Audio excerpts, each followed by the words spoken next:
정남분 권사님 오랜만에 교회 나오셨네요. 건강이 많이 괜찮으셨죠?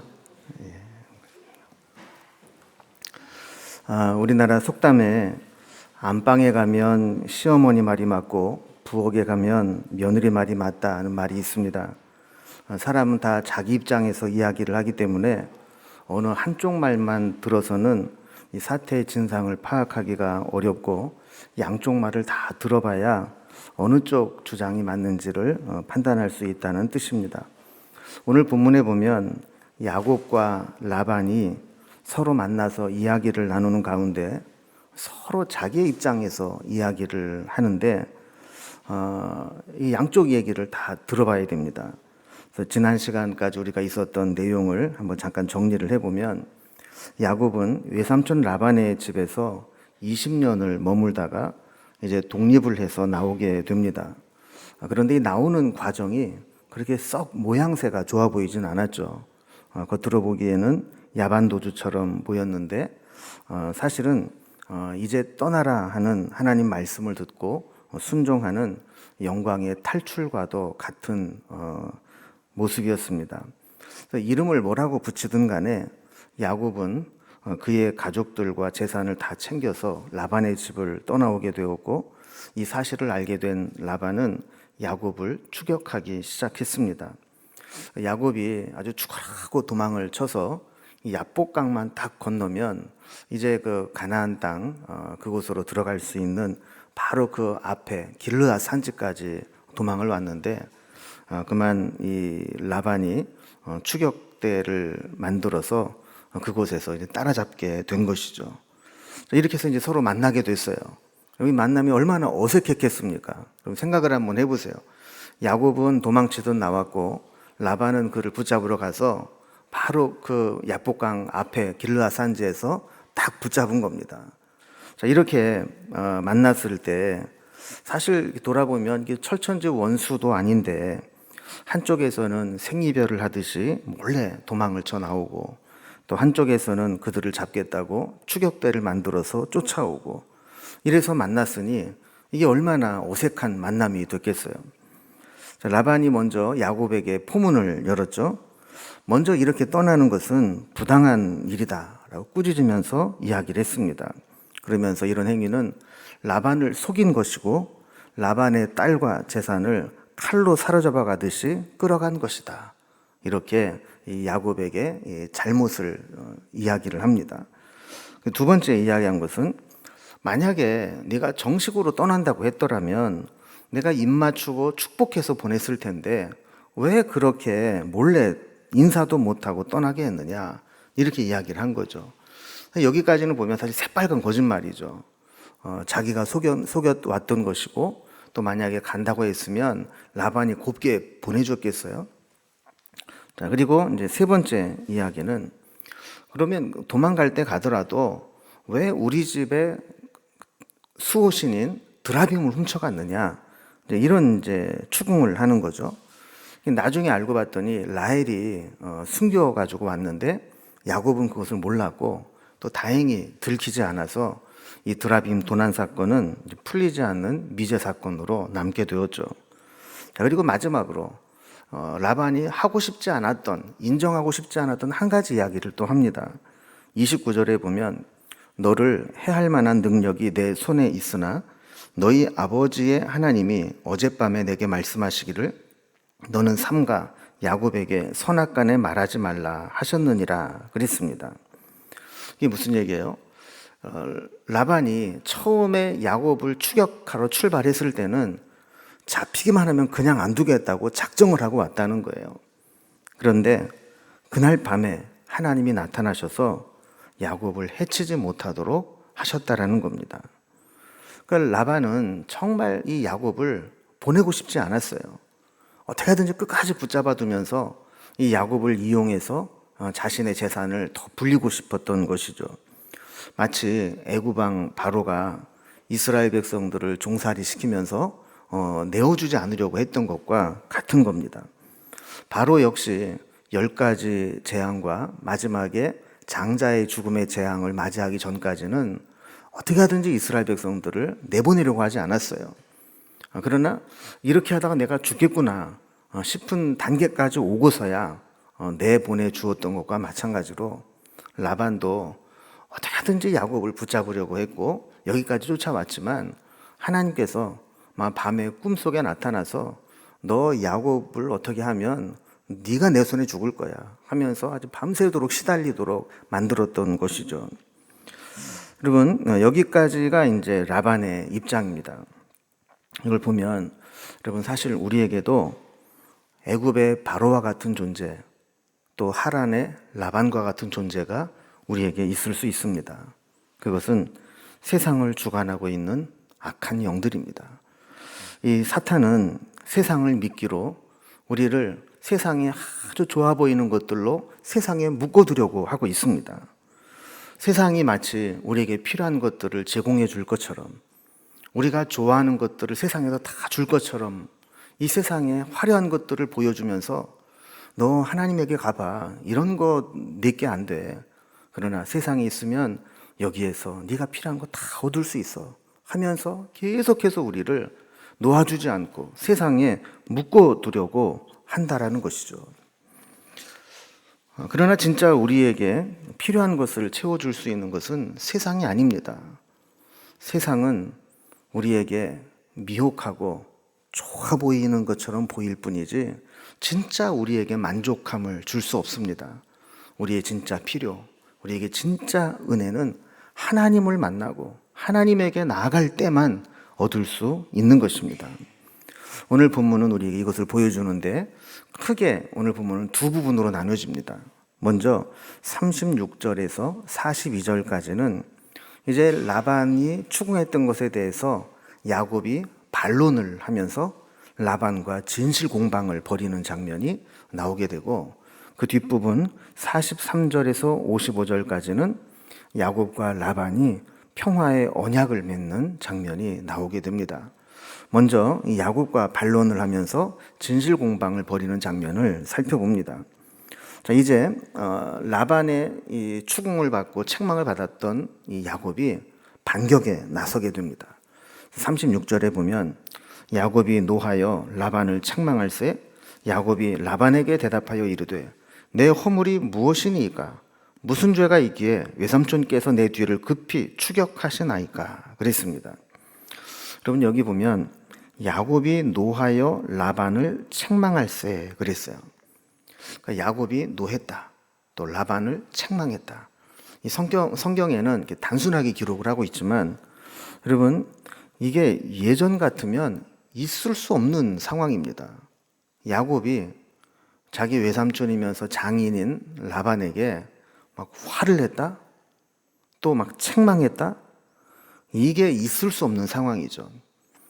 이 야곱도 제법 똑똑했고 머리가 잘 돌아갔고 야망이 있었지만 라반은 그의 한 수 위였습니다. 도저히 극복할 수 없는 고수였죠. 어떻게 보면 이 라반에게 갔을 때부터 이 야곱은 마치 이 고양이 앞에 쥐처럼 이렇게 찍소리 못하고 끌려다녀 왔던 겁니다. 그럼 이 땅꾼들은요, 뭔가 이게 아우라가 있나 봐요. 그래서 이 뱀들이 땅꾼을 딱 보면 꼼짝을 못 한다네요. 마찬가지로 이 야곱도 자기 딴에는 날고긴다 하면서 자기가 막 아버지도 속이고 형도 속이고 이러면서 그냥 다 빼앗아서 도망을 왔지만 이 라반 앞에서는 이 명함도 못 내미는 거예요. 늘 그렇게 라반의 손에 놀아놨고 20년을 그렇게 인생을 빼앗기다시피 라반에게 갇혀 살았는데 지금 보니까 눈을 동그랗게 뜨고 당당하게 라반에게 할 소리를 지금 다 하고 있는 겁니다. 여기 이제 책망했다 그랬는데 사실 이 책망한다라는 말의 원어적인 의미는 소송한다 이런 의미예요. 그러니까 라반을 막 무시하듯이 버릇없이 막 덤벼들었다 대들었다 이런 말이 아니고 라반이 지금 자기를 죄인 취급하고 도둑놈 취급하니까 소송을 통해서라도 우리 한번 잘못을 한번 가려보자. 누가 진짜 잘못했는지, 누가 진짜 잘한 건지 이거를 한번 드러내보자라는 겁니다. 그러니까 라반이 볼 때는 야곱이 자기 거 다 챙겨가지고 야반도주한 것이지만 야곱의 입장에서는 자기는 잘못한 게 없고 당당한 내 권리를 취해서 나온 것뿐이다, 이렇게 이야기를 하는 거죠. 자, 그러면 아까 우리가 살펴본 것처럼 이 야곱이 라반 앞에서는 고양이 앞에 쥐처럼 늘 그렇게 당하고 살았는데 어떻게 어느 순간 이렇게 야곱이 당당하게 라반 앞에 설 수 있는 모습으로 바뀌게 되었는가 하는 겁니다. 여러분, 처음에 이 야곱이 외삼촌 라반의 집에 피신하면서 이 야곱은 자기의 인생이 라반의 손에 달려있다라고 생각을 할 수밖에 없었습니다. 왜냐하면 외삼촌 라반이 자기를 안 받아주면 어디로 갈 거예요? 아무도 아는 사람도 없는 하란 땅에 와서 어떻게 생존을 해나갈 거예요? 사실 이제 야곱이 라반을 만났기 때문에 그나마 먹고 살 수 있었고 아내도 얻었고 가족도 꾸리고 또 14년 이후에는 계약을 통해서 자기 재산도 어느 정도 불릴 수 있었던 거죠.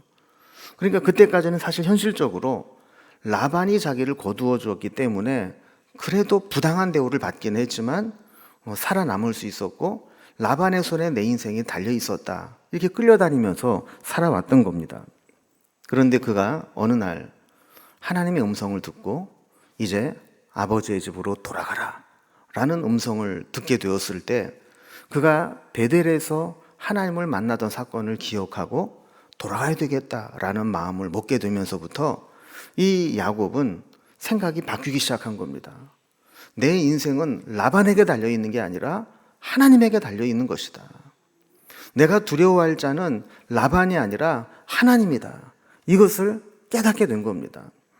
여러분, 우리 인생도 마찬가지입니다. 사람을 두려워하고 사람에게 끌려다니는 인생은 올바른 인생이 아닙니다. 하나님이 진짜 내 인생의 주인 되시고 내 인생은 하나님의 손에 달려있다라고 믿고 하나님을 의지하고 하나님의 은혜를 붙잡는 인생이 진짜 성공하는 인생이 될 수 있다라는 겁니다.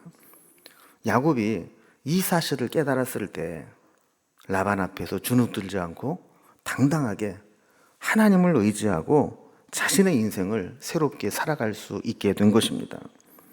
자, 야곱이 라반에게 한 말을 몇 가지로 정리를 해보면 첫 번째, 이 드라빔에 대한 이야기를 합니다. 37절을 보면 야곱을 드라빔을 훔쳐간 도둑으로 몰아서 모든 장막들을 다 샅샅이 뒤졌지만 나오지 않았으니까 이제 내 결백을 이해해달라라는 겁니다.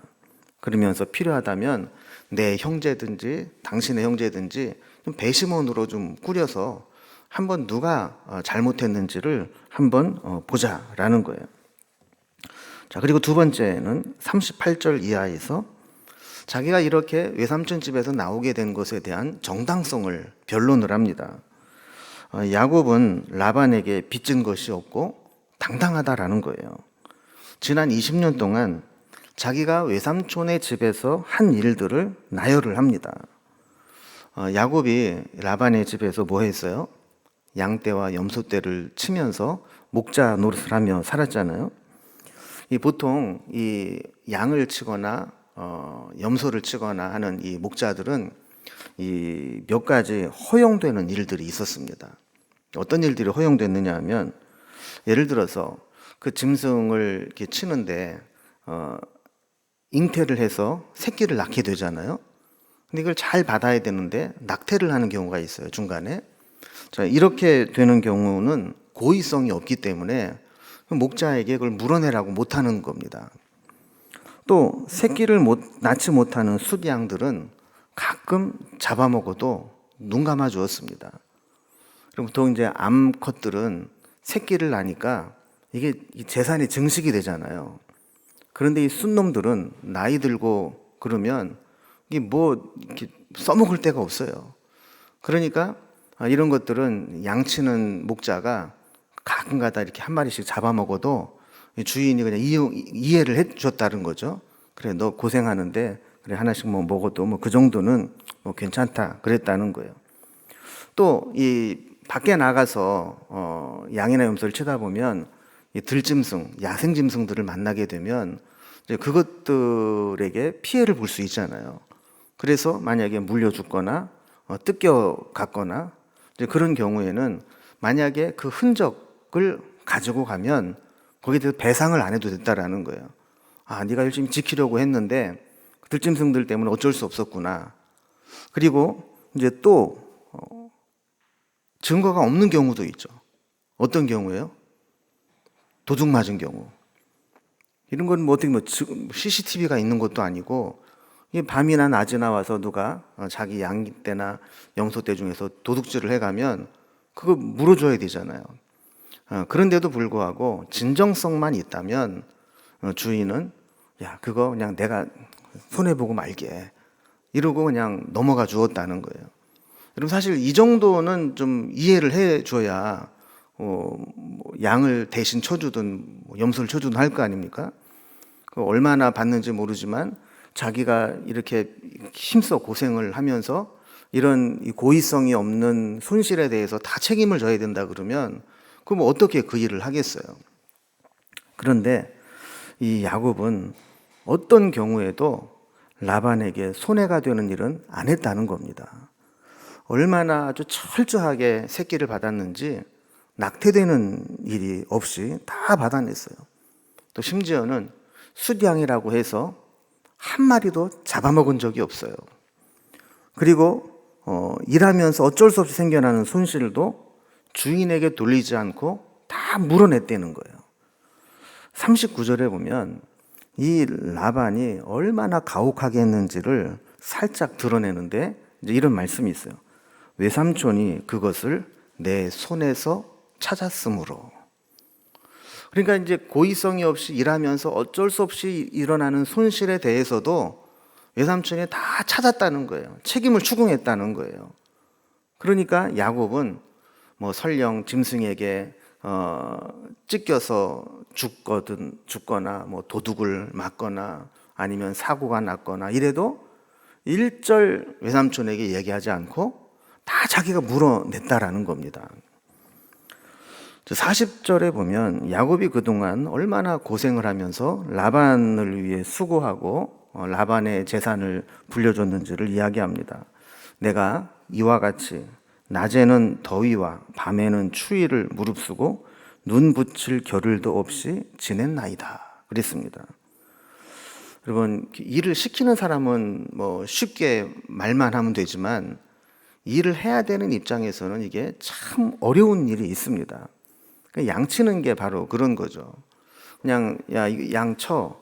그러면 그냥 뭐 어디 가둬놓고 시간만 지나고 이렇게 지켜만 보면 되는 게 아니라 때로는 이 양떼들을 이끌고 이 초원을 따라서 가다 보면 밤에 그 뜨거운 더위에도 그냥 참고 같이 양들과 지내야 되고 또 밤에 또 나가서 양을 치게 되면 잠을 자지 못하고 그 추위를 무릅쓰고 함께 또 지내야 되는 그런 일들을 하고 또 뭐 행여라도 도둑이 들까 행여라도 이리 때가 올까 밤에 제대로 눈도 붙이지 못하고 밤을 지새면서 그렇게 양을 쳤다라는 겁니다.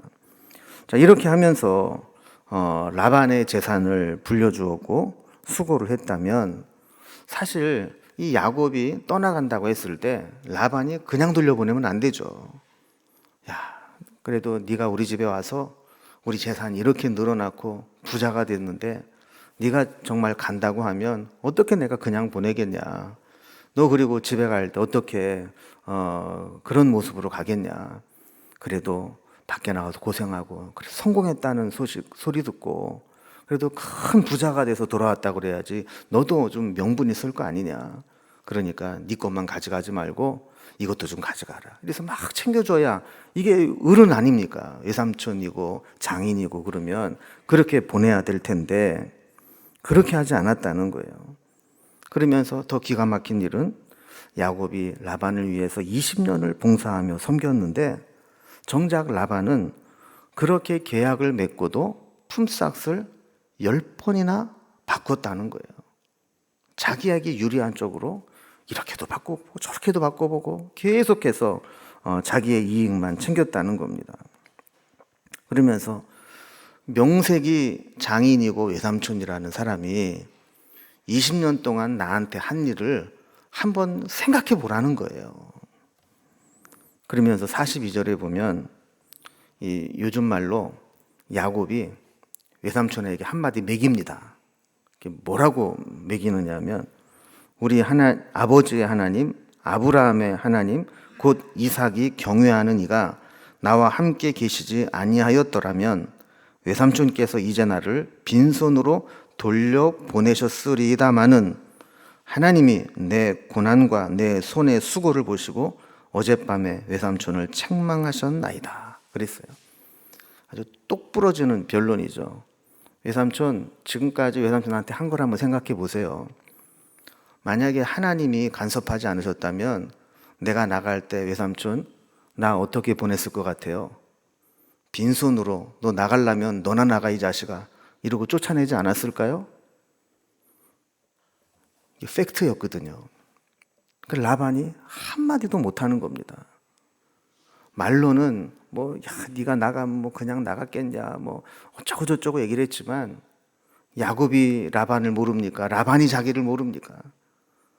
딱 하나님이 간섭하지 않았더라면 나 빈손으로 쫓아냈을 거 아니에요. 이렇게 하니까 할 말이 없는 거예요. 그래서 이 부정할 수 없는 이 현실 앞에 라반은 어쩔 수 없이 야곱을 떠나보내기로 결정을 합니다. 그리고 보내면서 계약을 맺자, 언약을 맺자 그러는 거죠. 그래서 이렇게 크게 두 번째로 43절부터 보면 평화의 언약을 맺게 되는 라반과 야곱의 모습이 나오게 됩니다. 그럼 보통 거래나 계약이나 언약을 맺을 때 먼저 계약하자라고 쫓아가는 쪽이 유리할까요? 아니면 받아주는 쪽이 유리할까요? 여러분, 집을 하나 사게 되면 먼저 팔라고 하는 사람이 유리해요? 아니면 기다리고 있다가 막 팔으려고 하는 사람 찾아와서 얘기하는 사람이 유리해요? 그게 더 유리한 거잖아요.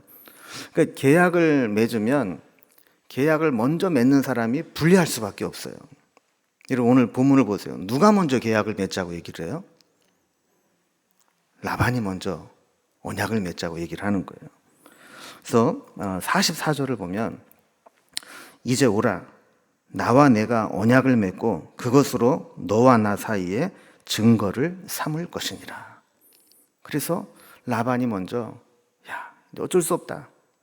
내가 널 보내주기는 보내주는데 이제 언약을 맺고 너와 나 사이에 이 언약이 증거가 되도록 하자 했다는 거예요. 근데 바로 그 앞절을 보면 라반이 어쩔 수 없이 보내면서도 이 보내기 싫은 거예요. 저걸 더 울고 먹어야 되는데 이 아쉬움이 막 묻어나는 장면이 나와요. 43절을 보면요. 라반이 야곱에게 대답하여 이르되 딸들은 내 딸이요 자식들은 내 자식이요 양떼는 내 양떼요 내가 보는 것은 다 내 것이라 내가 오늘 내 딸들과 그들을 낳은 자식들에게 무엇을 하겠느냐. 여러분, 라반은 야곱과 야곱이 이룬 가족 그리고 야곱이 얻어서 만든 재산 이게 다 누구 거라는 거예요? 자기 거라는 거예요. 여기 보면 내 딸, 내 자식, 내 양떼 다 내 것이라 4번이나 걸쳐서 다 내 거라는 거예요. 그러면서 원래 다 내 건데 그거 이제 와서 헤쳐봐야 뭐 하겠냐라는 거예요. 여러분, 참 대단한 라반이죠. 그렇게 기를 쓰고 자기 거 챙기다가 하나님이 이거는 야곱 거야라고 챙겨줬는데 그것도 다 내 거라는 거예요. 그런데 네가 지금 가져가는데 이제 와서 그 원래 내 건데 그 내가 헤쳐봐야 뭐 하겠냐. 지금 이러는 얘기를 하는 거예요. 자, 이렇게 제안을 하게 될 때 야곱은 즉각 행동으로 옮기는 게 있습니다. 45절에 보면 돌을 가져다가 기둥으로 세우고 46절에 보면 돌을 모아서 무더기를 이루도록 쌓아둡니다. 그리고 그 무더기 곁에서 라반과 같이 식사를 합니다. 고대의 이 계약의 방식은 그냥 말로만 하는 게 아니라 이제 함께 식사를 했어요. 그러니까 같이 식사를 한다는 얘기는 같은 운명체다, 같은 공동체다라는 그런 의미를 가지고 있는 거죠. 그래서 이제 언약을 맺고 식사를 하는데, 여러분 그러면 그냥 말로 언약을 하면 될 텐데 왜 야곱이 이렇게 돌로 기둥을 세우고 그 사이에 돌을 무더기를 만들고 그렇게 했을까요? 여러분, 라반은 그동안 약속을 계속 어겨왔어요. 그 품삯만 해도 10번을 바꿔왔잖아요. 그러니까 야곱이 안 거예요. 라반은 지금 뭐 밤새도록 하나님 앞에 시달려가지고 지금 뭐 언약을 맺자 그러지만 저것도 정신 차리고 나면 또 언제 어떻게 바뀔지 몰라. 그러니까 이걸 확실하게 증표를 만들어야 돼. 이런 생각이 확 든 거죠. 그래서 언약을 맺고 증거를 세운 겁니다. 자, 먼저 돌 기둥을 세웠다 그랬죠. 그런데 이 돌로 기둥을 세운 게 이번이 처음이 아니었어요. 우리 지난번 살펴본 28장에 보면 이 야곱이 도망을 나올 때 베델에서 하나님을 만나고 돌로 기둥을 세우고 그것을 베델이라 불렀다 그랬어요. 그죠? 이 첫 번째 돌 기둥은 하나님과의 언약을 상징하는 기둥이었어요. 자, 그렇다면 두 번째, 오늘 여기에서 세운 두 번째 돌 기둥은 라반과 화해를 확인하기 위해서 사람과 세운 언약의 기둥이었어요. 47절에 보면 라반은 그것을 여갈 사하두다라고 불렀고 야곱은 그것을 갈르엣이라 불렀으니 그랬습니다. 그리고 밑에 이제 각주에 보면 여갈 사하두다는 아람 방언이니 증거의 무더기 이렇게 되어 있고 갈르엣은 히브리 방언이니 증거의 무더기 이렇게 되어 있다고 밑에 각주에 나와 있죠. 그러니까 라반은 아람어를 사용했던 거예요. 그래서 자기네들이 사용하는 아람어로 여갈 사하두다 이렇게 불렀고, 또 야곱은 히브리어를 사용했기 때문에 갈르엣 이렇게 부른 겁니다. 근데 뭐 아람어든 히브리어든 의미는 똑같아요. 의미가 뭐라고 그랬어요? 증거의 무더기라 이렇게 불렀다라는 겁니다. 자, 49절에 보면 그곳의 이름이 또 하나 등장합니다. 49절에 보면 또 미스바라 하였으니 이는 그의 말에 우리가 서로 떠나 있을 때 여호와께서 너와 나 사이를 살피시옵소서 함이라 그랬어요. 이 미스바의 이 뜻은 어원이 몇 가지 나오고 이게 그냥 그쪽 큰 지역을 이야기하는 건지 뭔지 모르겠다 하지만 이 의미적으로 단어적 의미로 보면 이 미스바의 뜻은 망대라는 뜻입니다. 그럼 망대가 뭐 하는 곳이에요? 망 보는 데. 그러니까 높은 데 올라가서 멀리까지 망을 보면서 살펴보는 데가 망대잖아요. 자, 그러니까 지금 이 라반과 야곱은 언약을 맺고 제갈 길로 흩어질 거예요. 그죠? 라반은 어디로 가요? 예, 거기로. 원래 자기네 집인 하란으로 이제 올라갈 거 아닙니까? 그리고 이제 야곱은 야복강을 건너서 이제 가나안 땅으로 아버지 집으로 들어갈 거 아니에요. 그런데 이렇게 각각 멀리 제각각 떨어져 있지만 하나님은 이 미스바, 이 망대 위에서 서로를 감찰하시는 분이라는 것을 기억하라는 거예요. 그러니까 이 이야기는 뭐냐면 우리가 지금 언약을 맺고 흩어져서 살아가지만 이 언약을 잊어버리지 말고 이 언약을 지키는지 안 지키는지 망대 위에서 지켜보는 것과 같이 하나님이 우리를 지켜보고 계심을 잊지 말고 이 언약을 지키자. 이런 의미가 있다라는 것이죠. 자, 라반은 이제 이 언약을 맺으면서 두 가지를 지금 분명하게 확인을 합니다. 야곱에게. 이 언약이 어떤 의미가 있는지, 구체적으로 무엇을 실행해야 되는지 이 언약을 맺는다는 것이 두 가지를 이야기하는데, 먼저 첫 번째는 자기 딸들을 박대하지 말라는 거예요. 50절에 보면 만일 내가 내 딸을 박대하거나 내 딸들 이외에 다른 아내들을 맞이하면 우리와 함께할 사람은 없어도 보라, 하나님이 나와 너 사이에 증인이 되시느니라 그랬습니다. 여러분, 이걸 보면 이 라반이 얼마나 이중잣대를 가지고 살아가는 사람인지를 보게 돼요. 여러분, 이게 사실 구약에 있었던 일이니까 이게 이제 성경에 이렇게 기록되고 우리가 그냥 이해를 하는데, 여러분, 어떻게 한 남자에게 자기 두 딸을 시집을 보낼 수가 있어요? 이거는 라반이니까 가능한 거예요. 이 야곱이 탐이 나니까 이 야곱을 부려먹고 야곱을 통해서 자기 재산을 이루기 위해서, 그 욕심을 이루기 위해서 그 둘째 딸을 원하는데 큰 딸을 끼워 판 거 아닙니까? 원래는 하나만 줘야 되는데 중훈을 시켰단 말이죠. 이중으로. 그래 놓고 이제 이 야곱이 떠나가니까 야곱에게 다짐을 받아요. 어떤 다짐 받아요? 너 내가 속여서 결혼시켜서 레아까지 끼워 팔기 하듯이 그렇게 넘겼다고 박대하면 안 돼. 그리고 또 너 가나안 땅에 들어갔다고 해서 딴 여자 아내로 자꾸 삼아서 내 딸들 마음 아프게 하면 안 돼. 지금 이 약속을 지금 하라는 거예요. 자, 두 번째 이 의미는 52절에서 이 무더기가 증거가 되고 이 기둥이 증거가 되나니 내가 이 무더기를 넘어 네게로 가서 해하지 않을 것이요 네가 이 무더기 이 기둥을 넘어 내게로 와서 해하지 아니할 것이라 그랬습니다. 이 말은 한마디로 말하면 상호 불가침 조약을 맺자라는 거예요. 여러분, 사실 처음에는 라반이 야곱을 우습게 알았어요. 저는 내가 잘 다룰 수 있지. 뭐 내 손바닥 안에 있지. 저 보니까 내 딸한테 정신 팔려 갖고 있는데 저거 이용해 가지고 첫날 밤에 딴 여자 다른 딸 데려다 놓으면 최소한 14년은 울고 먹을 수 있겠어.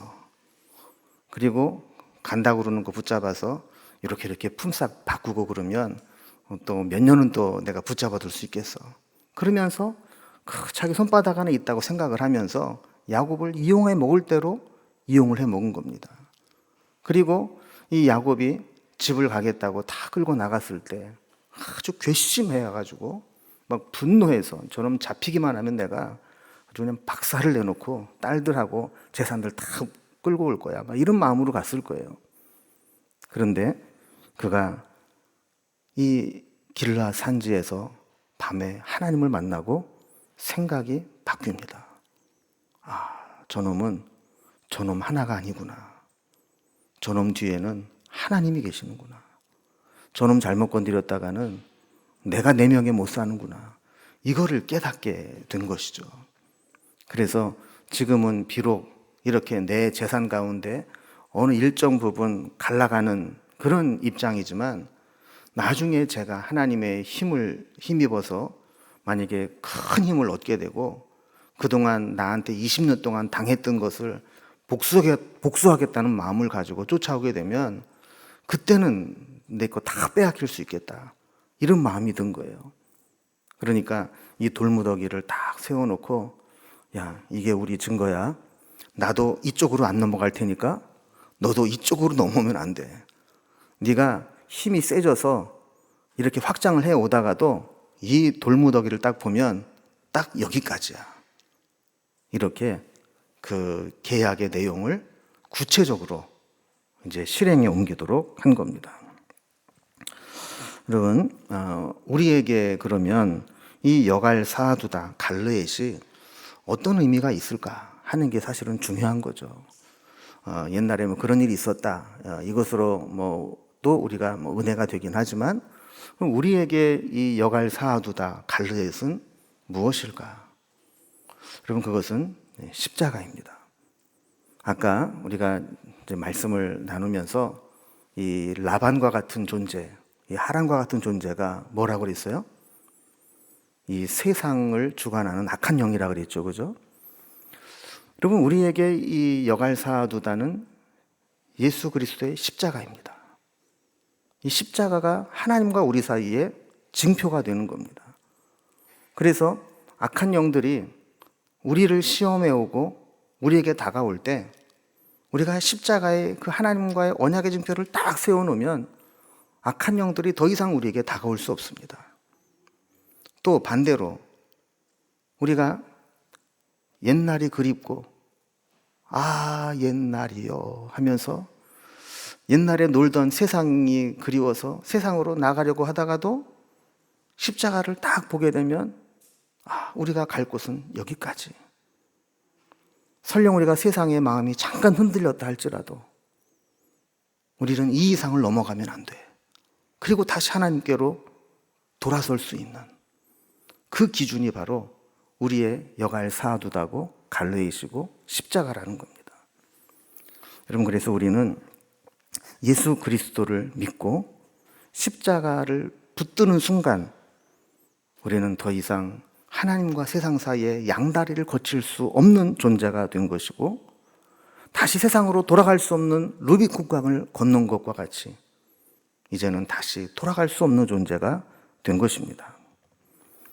여러분, 우리는 라반으로부터 떠나야 됩니다. 이 세상으로부터 떠나는 유일한 방법은 세상이 우리를 포기하게 만드는 것입니다. 우리 힘으로 세상을 빠져나올 수 없습니다. 야곱이 자기의 힘만으로는 라반의 손을 벗어날 수 없는 것과 마찬가지로 우리의 힘과 의지만으로는 이 세상과 악한 영으로부터 자유로울 수가 없습니다. 그래서 우리는 하나님의 은혜가 필요하고 하나님의 능력이 필요하고 이 십자가가 필요한 겁니다. 그럴 때 세상이, 그리고 세상을 주관하는 악한 영이 우리를 포기하게 되는 겁니다. 마지막으로 한 가지만 더 좀 살펴봅니다. 이 라반과 야곱은 사실 겉으로 보기에는 그 누구보다도 매우 가깝고 밀접한 관계입니다.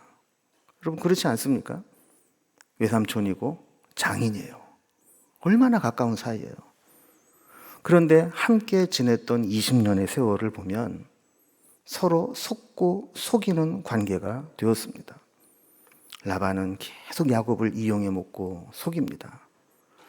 결국 영광의 탈출처럼 나오기는 했지만 나오는 과정에서 보면 나 간다고 말도 못하고 떠나오게 된 겁니다. 여러분, 세상에는 이런 관계들이 있습니다. 때로는 사업상, 때로는 업무상, 때로는 관계상 어쩔 수 없이 가깝게 지낼 수밖에 없고 매일 부딪히며 보고 지낼 수밖에 없지만 이렇게 늘 불편한 관계, 그리고 언제든지 뒤통수를 칠 수 있는 관계, 그리고 언제든지 서로 비난하고 공격하고 책임을 전가할 수 있는 관계, 이런 관계가 있을 수 있다는 거예요.